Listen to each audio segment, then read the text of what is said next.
Welcome to Unfuck Your Brain. I'm your host, Cara Loewentheil, Master Certified Coach and founder of the School of New Feminist Thought. I'm here to help you turn down your anxiety, turn up your confidence, and create a life on your own terms, one that you're truly excited to live. Let's go. Welcome to this week's Coaching Hotline episode, where I answer real questions from real listeners and coach you from afar. If you want to submit your question for consideration, go to unfuckyourbrain.com/coaching hotline, all one word, or text your email to +1 347 997 1784. And when you get prompted for the code word, it's coaching hotline, all one word. Let's get into this week's questions. Here is your first question. I've tried a million thought letters. I might be exaggerating. That's in the question that you might be exaggerating. And can't stop despairing over my body or believing thoughts other than it has to look a certain way for a man to be attracted to it. I think part of the issue is that I know I am attracted to a more fit, muscular body. Even if it's supposedly society culture that gave me those ideas, it's what turns my eye. Therefore, I don't believe myself when I say it doesn't matter. I've been battling this for all my adult life, approximately age 15 to 49 years old now. Okay, so I love this question because there's a couple of things I think going on here that are going to be useful for so many of you. So, number one, I'm just going to work backwards actually. Of course, you don't believe yourself when you say it doesn't matter, because I don't think you've explored why you think it matters. I think that's the core issue here. Why does it matter if men are attracted to you? That's not just a given that it matters. Why does that matter? You have to figure out why that matters. And I can almost guarantee you that you are making something about your own worth or potential happiness depend on that. So even if it were true that no man in the whole world could be attracted to your body, you would still get to decide whether that matters and why, and what you want to make it mean. And I don't think that you're examining that at all. You're just assuming that that's important and has to happen. So that's number one. Number two, you're conflating what you're attracted to with what other people are attracted to. You're attracted to a fit, muscular body, of course, because you hate your own body and believe that it needs to look different. So there's two fascinating things about this. Number one is you have this backwards. You think that you're attracted to fit, muscular bodies, and that's why you don't like your own. But it's the other way around. You don't like your body, so you don't like other people who have bodies like yours. Okay, I'm going to say that again. You think that you don't like your own body because of what you're attracted to in other people. It's the other way around. You don't like how other people look if they look like you, because you don't like how you look. So your attraction to muscular fit bodies is because you have decided that your body is not okay unless it looks that way. So you're not attracted to people who don't look that way because you don't like the way you look and you don't think the way you look is attractive. In addition, even if it were true that it matters for men to be attracted to you and that more men are attracted to fit muscular bodies, right, or whatever, it's impossible for it to be the case that there are no men who are attracted to other kinds of bodies. Even if that's the dominant ideal, all you have to do is look around you to see that lots of people are in relationships with people who aren't fit and muscular. Now, how can that be?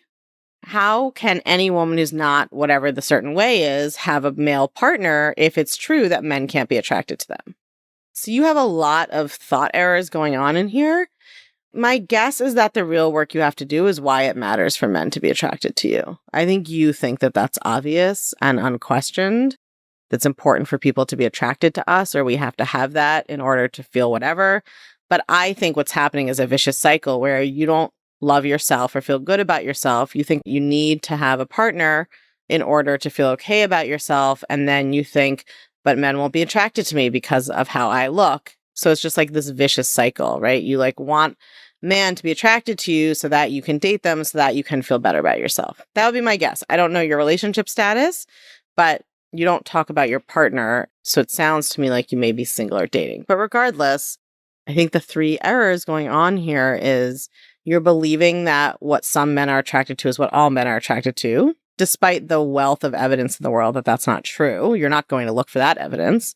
Number two, you're confused about why you're attracted to what you're attracted to. You don't understand that you are rejecting people who look the way you think you look. You're attracted to what you've told yourself you need to look like, not the other way around. And number three, you don't understand why you think it matters. So I would do some thought work on why you think it matters and some thought work on why you're attracted to what you're attracted to. And I also would stop with the thought ladders because I think you're just doing them as an intellectual exercise. And I would go out and look for evidence that there are men who are attracted to bodies that look like yours. Like find people who have bodies your shape and size who have male partners and accumulate some of that evidence.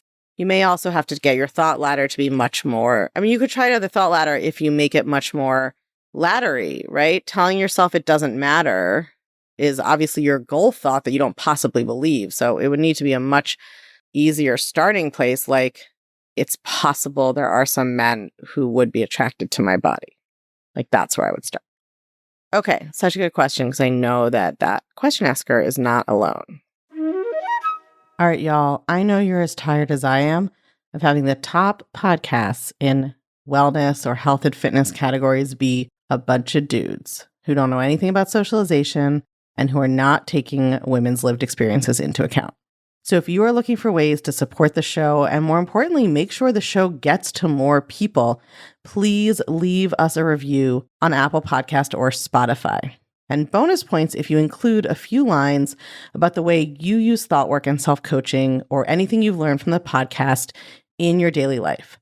Those reviews are what teach the algorithms to show us to more new people. It helps us get new listeners all over the world. And I'll be reading one story from a recent review in each of these question and answer episodes. This week's review comes from Emily Ansk. I think that's how I would pronounce how that was written. And I love that she talks about having changed her all or nothing thinking in this review. She says, hands down, the most inspiring podcast. Kara manages to take overwhelming topics and break them down in a manner that makes them easier to understand. I find that because of this, it's easier for me to implement changes into my life.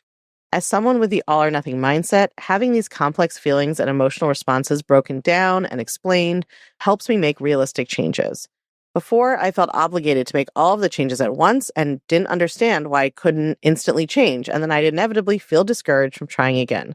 Please give this a shot. I've listened to her for about 2 years now, and she was the guidance that I needed while getting my law degree. Absolutely love that you've gotten out of that all or nothing thinking and are able to actually make changes now. That is exactly why I do what I do. Next question. How is it that I have lived for years thinking I'm an overall happy person, and when I joined and began to try and describe the physical symptoms of a feeling, the only descriptions I can come up with are racing heart, stomach churning, and heart and throat.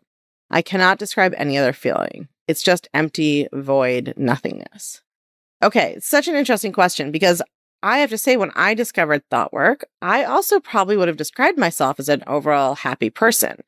When I started paying attention, I was anxious all the time.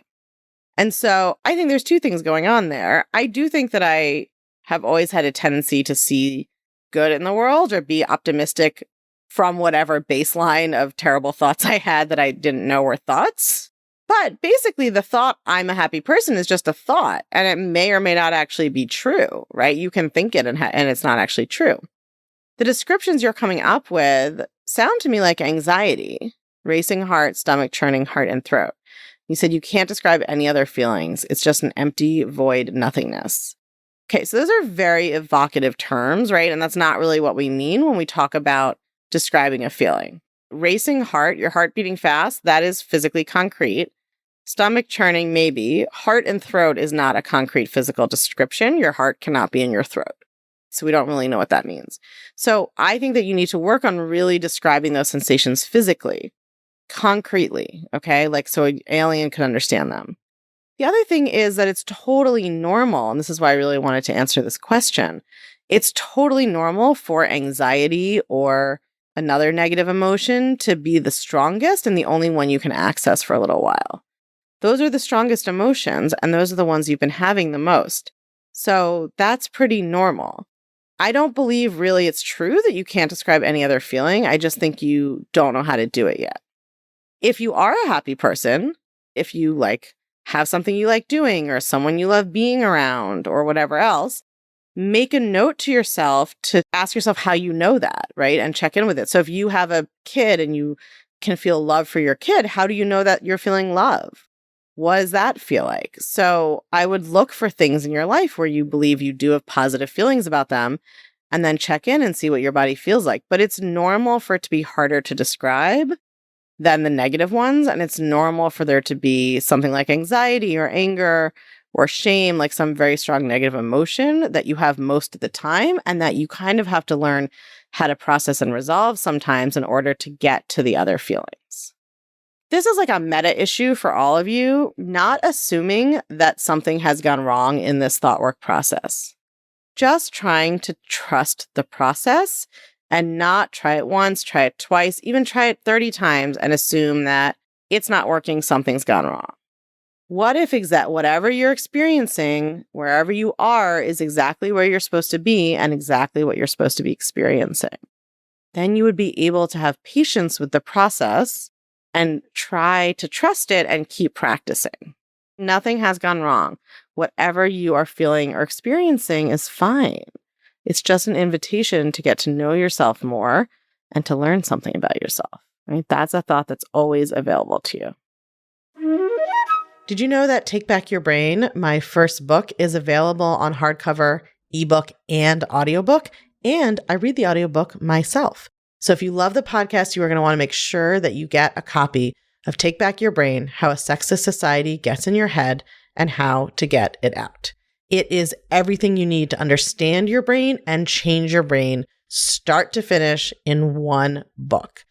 It is available wherever books and audiobooks are sold. And if you love it, all I ask is that you please leave us a review on Amazon or Barnes & Noble or Goodreads, wherever you get it from or wherever you share your thoughts about books. Those reviews really help the algorithms boost the book, show it to more people, share it, keep the book circulating longer. And we all know that every woman in the world needs to understand how to change her brain, not so that she can think what I want her to think, but so that she can decide for herself what to think.